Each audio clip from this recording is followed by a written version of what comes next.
కాసేపట్లో చిరంజీవిని కలవనుంది నిర్మాత నట్టికుమార్ బృందం. సినీ కార్మికుల డిమాండ్లు, షూటింగ్ల బంద్ వంటి అంశాలపై చిరంజీవితో చర్చించనున్నారు నట్టికుమార్. ఆయనతో పాటు చిన్న నిర్మాతలు ఏలూరి సురేందర్ రెడ్డి, యలమంచిలి రవి, పల్లి కేశవరావు, ఆచంట గోపీనాథ్లు చిరంజీవిని కలవనున్నారు. రైట్, ఇదే అంశానికి సంబంధించిన మరిన్ని డీటెయిల్స్ మా ప్రతినిధి లక్ష్మి లైవ్ లో అందిస్తారు. లక్ష్మి, అప్డేట్స్ ఏంటి? జ్యోతి విడతల వారీగా మెగాస్టార్ చిరంజీవిని నిర్మాతలంతా కూడా కలుస్తున్నారు. ఉదయం సి కళ్యాణ్ చిరంజీవితో సుమారు గంట పాటు చర్చలు చేశారు. ప్రస్తుత సినీ కార్మికుల సమ్మెకి సంబంధించి ఈ వివరణ అంతా కూడా ఇచ్చుకున్న పరిస్థితి కనిపిస్తుంది. గతంలో కార్మిక సంఘాల నాయకుడిగా సి కళ్యాణ్ పనిచేయడంతో దానికి సంబంధించి వేరే రాష్ట్రాల్లో ఎలా ఉంది, అలాగే కార్మికుల పక్షాన కార్మిక సమస్యలు ఏముంటాయి, అలాగే నిర్మాతల సమస్యలు ఏముంటాయని దేనికదే ఆయనకున్న ఎక్స్పీరియన్స్ను కూడా చిరంజీవికి వివరించిన సిచ్యువేషన్ అయితే మనం చూసాము. అయితే ఇప్పుడు సాయంత్రం 4 గంటల నుంచి కూడా నిర్మాతల బృందం, చిన్న నిర్మాతల బృందం నట్టి కుమారు, అలాగే దాంతోపాటు కొంతమంది చిన్న ప్రొడ్యూసర్స్, ముఖ్యంగా ఏలూరి సురేందర్ రెడ్డి, యలమంచిలి రవి, అలాగే పల్లి కేశవరావు, ఆచంట గోపీనాథ్, వీళ్ళంతా కూడా ప్రస్తుతం చిరంజీవితో భేటీ అయ్యారు. వీరంతా కూడా ఈ నిర్మాతలకు ఉన్న సమస్యలను, అలాగే కార్మిక సంఘాల సమస్యలను కూడా వివరించే అవకాశం ఉంది. ఎందుకంటే బేసికల్లీ నిర్మాతలు ఎవరిని కలిసినా కూడా నిర్మాతలు వారికి ఉన్న సమస్యలు మాత్రం వివరిస్తున్నారు. ఇట్లా మేము దీనివల్ల ఈ కార్మిక సంఘాల వల్ల కొంతవరకు మేము లాస్ అవుతున్నాము, ప్రస్తుతం సినిమాలకు సంబంధించి పెద్దగా ఓటీటీ మార్కెట్ లేదు, అలాగే థియేటర్ రేటింగ్, థియేటర్లో బాక్స్ ఆఫీస్ కలెక్షన్ కూడా పెద్దగా లేదు, కాబట్టి ఖచ్చితంగా ఇబ్బంది అయ్యే అవకాశం ఉంది. నిర్మాతలు ఇప్పుడు ప్రస్తుతం గడ్డు పరిస్థితులను ఎదుర్కొంటున్నారని చెప్పి చాలా మంది నిర్మాతలు చెప్తున్న సిచ్యువేషన్ ఉంది.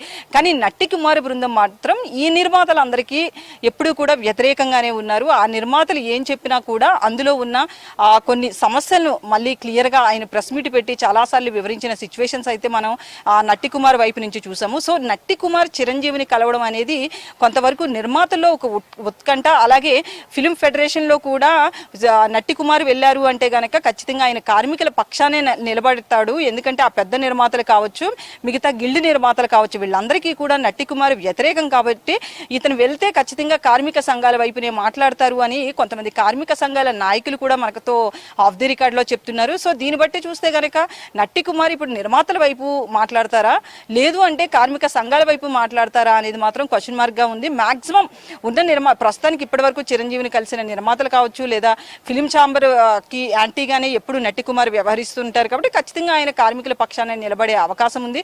అయితే ఇదంతా ఒకవైపు అయితే మాత్రం చిరంజీవి ఈ రోజు నట్టి కుమార్ని, అలాగే సి కళ్యాణ్, ఇలా కొంతమంది నిర్మాతలను కలిస్తే రేపు ఫిలిం ఫెడరేషన్ నాయకులంతా కూడా ఈ చిరంజీవిని కలవబోతున్నారు. అయితే అందరి వాదనలు, ఎవరి పక్షాన వాళ్ళ వాదనలన్నీ విని ఫైనల్లీ చిరంజీవి ఒక నిర్ణయానికి వచ్చే అవకాశం ఉంది.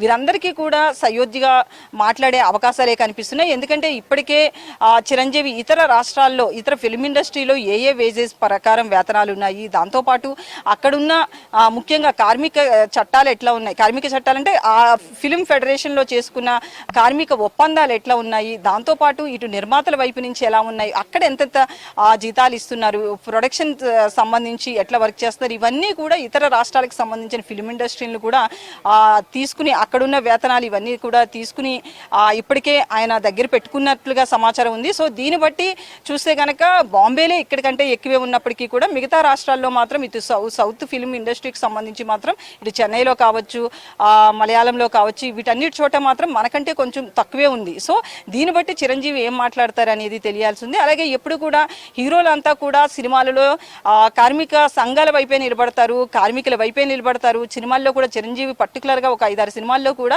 కార్మిక నాయకుడిగానే ఎదిగిన సిచ్యువేషన్ ఆ సినిమాల్లో చూపించిన తీరు, కార్మికుల పక్షాన పోరాడిన సీన్స్ అన్ని కూడా మనం చూసాం.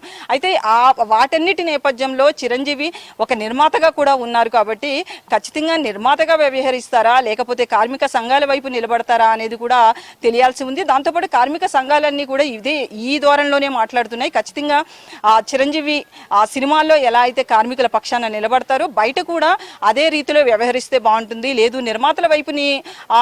నిర్మాతల వైపు గనక మాట్లాడితే మాకు నష్టం చేకూరే అవకాశం ఉంది. కాబట్టి బ్యాలెన్స్డ్గా ఒక నిర్ణయాన్ని అయితే చిరంజీవి ప్రకటించాల్సింది. దీని మీద ఇటు ఫిలిం ఛాంబర్ కూడా ఎలాంటి నిర్ణయం తీసుకుంటుంది అనేది వేచి చూడాల్సిన పరిస్థితి జ్యోతి.